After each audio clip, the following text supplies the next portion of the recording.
ایک گھنے جنگل میں ایک بہت ہی بڑا بڑ کا درخت تھا۔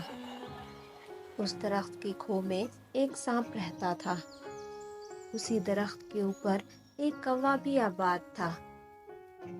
کچھ ہی وقت میں کوے اور سانپ کے درمیان میں بہت ہی گہری دوستی ہو گئی۔ جیسے جیسے دن گزر رہے تھے ان دونوں کی دوستی مزید پکی اور مضبوط ہو رہی تھی۔ ایک دن جب کوا خوراک کی تلاش میں باہر نکلا، تبھی سانپ کو بہت ہی زیادہ بھوک لگی، اور جب اسے آس پاس کھانے کو کچھ نہیں ملا تو اپنی خصلت سے مجبور ہو کر اس نے سوچا کہ آج وہ کوے کے انڈے کھائے گا۔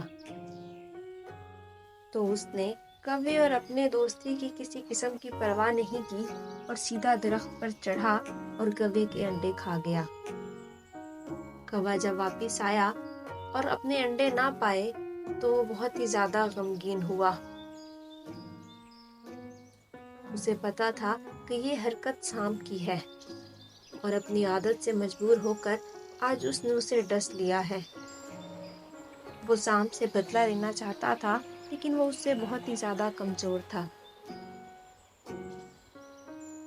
اسی طرح سے کچھ دن گزرے تو ایک دن جب کوا قریبی محل کی دیوار پر بیٹھا تھا تو وہاں پر شہزادی آتی ہوئی نظر آئی۔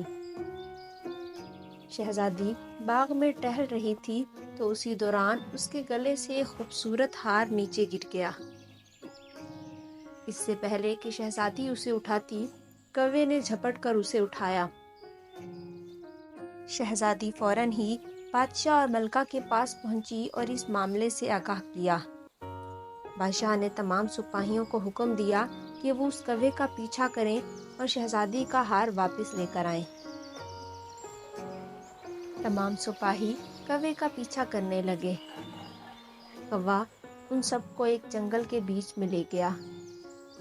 تمام سپاہی جنگل میں اس کوے کے پیچھے پیچھے جا رہے تھے اور کوا آگے آگے ہار لے کر اڑ رہا تھا۔ تبھی کوا اس درخت کے پاس پہنچا اور جیسے ہی اس نے سانپ کو باہر بیٹھے ہوئے پایا تو وہ ہار سیدھا سے ہی سانپ کے گلے میں ڈال دیا۔ سپاہی وہاں پہنچے اور سانپ کے گلے میں ہار دیکھ کر انہوں نے نہ آؤ دیکھا نہ تاؤ اور فوراً ہی سانپ پر حملہ کر کے اسے مار دیا اور شہزادی کا ہار لے کر واپس محل چلے گئے۔ اور یوں اس کوے نے اپنی ذہانت کا استعمال کیا اور سانپ سے اپنے انڈوں کا بدلہ لے لیا تھا۔